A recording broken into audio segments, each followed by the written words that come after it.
Практически все, без исключения компаний, при разработке стратегии или тактики используют SWOT-анализ.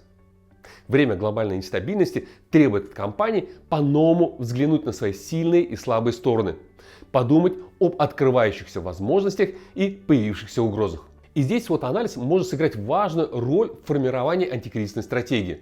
Инструмент достаточно прост для понимания, и это порождает то, что во многих случаях его используют неверно. Какова методология SWOT-анализа? Какие ошибки бывают при проведении SWOT-анализа? Как от SWOT-анализа перейти к результативным действиям? Даже если вы хорошо знаете SWOT-анализ, уверен, что смогу показать вам ряд методологических фишек, о которых вы не знали. Обо всем поговорим, так что посмотрите это видео до самого конца.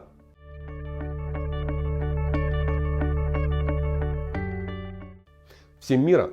Меня зовут Сергей Лити. Я эксперт по разработке корпоративной стратегии. Прошу вас поддержать канал Лити.Про. Подпишитесь на него, поставьте лайк, сделайте репост этому видео, напишите комментарий, если оно вам понравилось. Все видео канала вы также можете увидеть в ВК и на Яндекс.Дзен. Спасибо. Немного истории. В 1963 году в Гарварде на одной из конференций была впервые применена аббревиатура SWOT. Чуть позже, в 1965 году, также в Гарварде, SWOT-анализ был представлен как целостная методика. Так что можно сказать, что инструмент имеет давнюю историю. Что же обозначают эти 4 буквы? S обозначает сильные стороны, W – слабые стороны, O – это возможности и T – это угрозы. Эти 4 характеристики отражают две среды компании. Внешнюю, которая характеризуется возможностями и угрозами за пределами компании. Внутреннюю, связанную с сильными и слабыми сторонами компании. SWOT-анализ является хорошим инструментом стратегического осмысления. И несмотря на это, я в своей практике использую его не повсеместно. Я постоянно при этом фокусируюсь на этих 4 направлениях, даже без приверженности методологии SWOT-анализа. Идея-то простая. Все, что мы делаем при изучении внешней среды, определяем возможности, потенциал и выявляем угрозы и риски. Когда смотрим на компанию, пытаемся определить наши сильные стороны, преимущества, уникальность в наших продуктах, людях или организации процессов. Выявляя слабые стороны, ключевые проблемы, отставание от конкурентов, мы вырабатываем план с учетом этих стратегических разрывов. Прежде чем поговорить об ошибках в SWOT-анализе, прошу поддержать канал Лити.Про. Хочу обратить внимание, что в случае блокировки YouTube в России все видео можно найти на моих каналах в ВК и Яндекс.Дзен. Поставьте лайк, сделайте репост и напишите комментарий. Спасибо! После вводной информации я хотел бы более четко рассказать о методологии SWOT-анализа. И да, я по-прежнему уверен, что большинство из вас делает его неправильно. Почему? Расскажу, посмотрите видео до самого конца. Итак, на стратегическую перспективу бизнеса организации влияют внешние и внутренние факторы. При этом сам характер влияния можно разделить на положительный и негативный, отрицательный. Пересечение факторов дает нам как раз 4 области стратегического осмысления, о которых я говорил. Сильные стороны компании, слабые стороны компании, внешние возможности и внешние угрозы. На первых шагах нам необходимо идентифицировать все указанные факторы. И здесь наступает небольшая сложность. Что такое сильная сторона компании или слабая? Где мерило этой самой силы? Ведь согласитесь, все относительно. Например, посмотрите на меня. Я достаточно спортивен для своих 52 лет. Вес мой в районе 100 килограмм, мог быть и поменьше, при росте 191 сантиметр. При этом я подтягиваюсь порядка 8 раз, спокойно пробегая 2-3 раза в неделю по 10 километров. Посмотрите на мой журнал тренировок. Я сильный или слабый? Вы же понимаете, что на этот вопрос можно лишь соизмерив мои физические показатели относительно какого-то объекта сравнения. Например, относительно Арнольда Шварценеггера в аналогичном возрасте я слаб в силовых видах спорта. А в беге, возможно, его превосхожу. Но при этом безнадежно проигрываю Элиуду Кипчоге, который установил мировой рекорд в марафоне, пробежав его за 2 часа 1 минуту 29 секунд. Получается, что любая характеристика может быть как и сильной, так и слабой. Как определить мерило силы? Напишите в комментариях. От моей персоны давайте вернемся к бизнес-организациям. И для рассуждения я позволил процитировать ряд примеров сильных, пока только возьмем их, сторон. Для меня единственным мерилом силы того или иного фактора является сравнение с конкурентами. Давайте посмотрим пример. Я взял его из открытых источников в интернет. Я не буду указывать источник, и если автор узнает свою работу, я прошу прощения за критический разбор. Все мои замечания направлены лишь на улучшение навыка SWOT-анализа. Итак, пример SWOT-анализа мебельной фабрики. Сильные стороны: передовое импортное оборудование и технология, отлаженная информационная система получения заказов, стабильное отношение с поставщиками, собственная база НИОКР. Кстати, очень круто, что в примере про мебельную фабрику есть научно-исследовательские работы. Вероятно, речь идет о действительно каком-то высокотехнологичной мебели. Высококвалифицированный производственный персонал, наличие сертификата ISO 9000, сравнительно низкая себестоимость и минимальные потери и хищения. Ну, написано вроде все разумно. Спасибо автору за пример. Написано вроде бы разумно.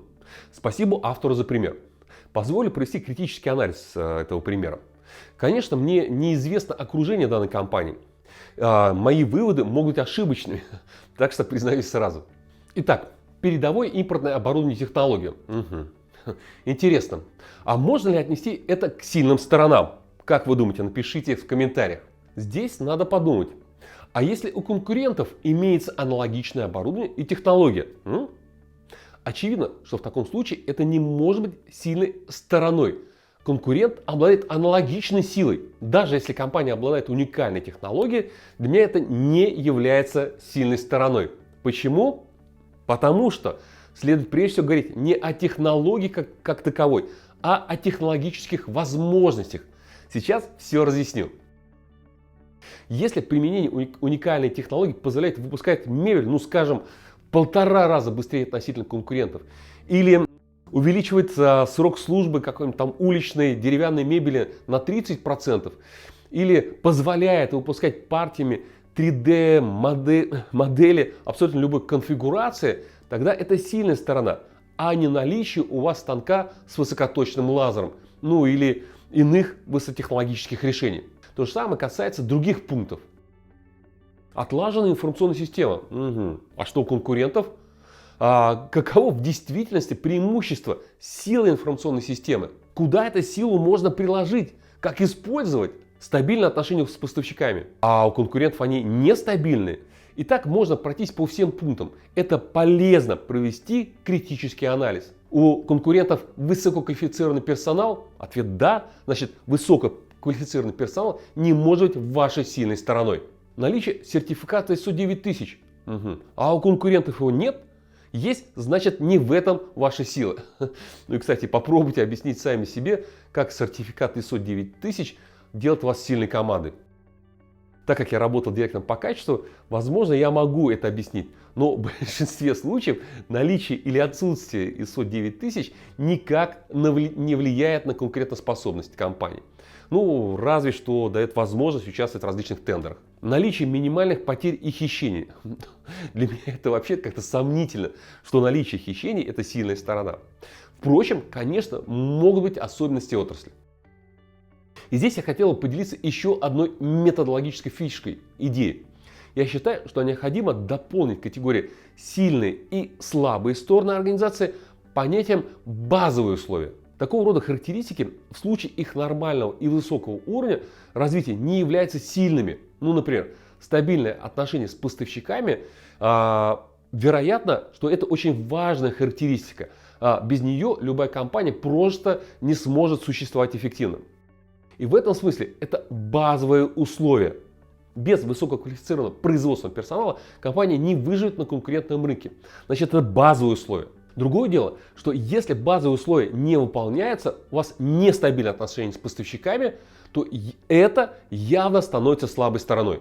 Вот такая фишка. Высокий уровень базовых условий не дает вам преимущества, а если их уровень низкий, это ваша слабая сторона. При таком подходе возникают методологические сложности. Сильных сторон может быть очень ограниченное количество, а в некоторых случаях таких сильных сторон просто нет. Компания может быть совершенно идентична конкурентам. И тогда нужно понять, на чем вы будете концентрироваться для роста вашей конкурентоспособности. Такой же критический анализ нужно сделать относительно слабых сторон. По своему опыту могу сказать, что здесь ошибок гораздо меньше, так как в этой части пишут действительно проблемные области. Но помните о мериле. Сравните свою компанию с целевыми конкурентами. В случайном примере из интернета указаны такие слабые стороны, как ограниченность складов, отсутствие региональных представительств, слабая координация подразделений по обслуживанию клиентов, и так далее. Надеюсь, что вам стали понятны мои методологические рекомендации относительно внутренней среды компании. Прежде чем рассказать об особенностях анализа внешней среды, я прошу вас поддержать канал LitiPro. Поставьте лайк, сделайте репост этого видео, если оно вам понравилось. Или дизлайк, если нет, сделайте репост. Ищите меня также в ВК и Яндекс.Дзене. Ссылка на него будет под этим видео. Спасибо. При оценке внешнего контура команды по SWOT-анализу ошибочно указывают, например, следующее. Рост доли рынка компании, привлечение новых поставщиков, выход на новые рынки и что-то подобное. В чем же ошибка? Как вы думаете? Напишите в комментариях. Ошибка заключается в том, что в данных примерах команды пишут о возможности компании. Это взгляд изнутри наружу, а следует анализировать именно внешние возможности. То есть рост доли компании неправильно. Рост объемов потребления на рынке, вот это правильно. Внешняя возможность существует вне компании. Воспользуется ли она ей или нет, не играет на данном этапе анализа роли. Не привлечение новых поставщиков, а выход новых поставщиков на рынок будет правильным. Не выход на новые рынки, а рост продаж на каком-то территориальном или потребительском рынке. Вот это будет правильно. Обратите, пожалуйста, на это внимание.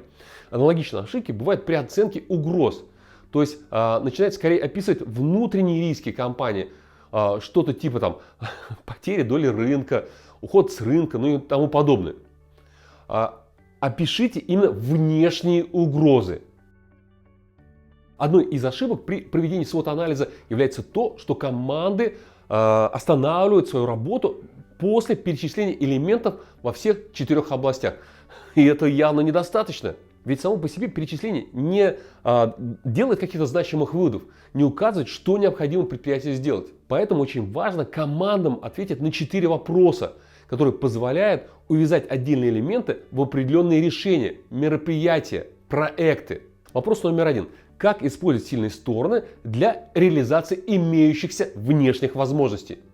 Например, сильной стороной компании является возможность производить дизайнерскую мебель сложной конфигурации партиями. Возможность заключается в снижении объема поставок дизайнерской мебели иностранными производителями. Тогда стратегической идеей на основании SWOT-анализа может быть, например, следующее. Коллаборация или кооперация с ведущими дизайнерами общественных интерьеров, ресторанов, офисов и тому подобное. Если команда не может найти достойный ответ на данный вопрос, то можно сделать вывод о том, что сильная сторона таковой не является, так как сила, которую невозможно применить, она бессмысленна. Вопрос номер 2.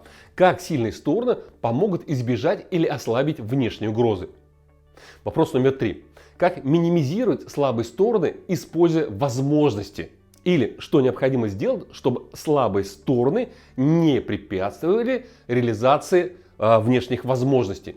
Вопрос номер 4. Как минимизировать слабые стороны и избежать угрозы? Что необходимо сделать, чтобы угрозы не реализовались через наши слабые стороны? Отвечая на вопросы, связанные с угрозами и со слабостями, мы стараемся предупредить негативное развитие событий. И я рекомендовал бы вам подумать и о том, что предпримет компания, если угрозы все-таки реализуются. То есть быть готовым к наступлению нежелательных событий. Я дополнил бы вопросы в части угрозы следующими. Как наши сильные стороны помогут в случае, если угрозы реализуются? Что мы будем делать с нашими слабыми сторонами, если внешние угрозы проявят себя, будут воздействовать на нашу компанию? Если говорить о моем опыте применения SWOT-анализа, то я не провожу его в четкой методологической последовательности, описанной выше. Тем не менее, я всегда опираюсь на саму идею SWOT-анализа. Как ни крути, стратегия компании является воплощением комбинации внутренних и внешних факторов. Проводя анализ трендов, определяя стратегические разрывы, цели, задачи, я всегда учитываю идеологию SWOT-анализа. В общем, осознанно или нет, SWOT-анализ является логически обусловленной необходимостью. Идея простая, и, возможно, поэтому при проведении этого вида анализа встречаются ошибки, которые не позволяют раскрыть весь потенциал подхода. Надеюсь, что данное видео было вам полезным. Поставьте ему лайк, сделайте репост, напишите комментарий, подписывайтесь на меня в ВК и Яндекс.Дзене. А на сегодня это все. Всем мира, вы лучшая аудитория. Увидимся.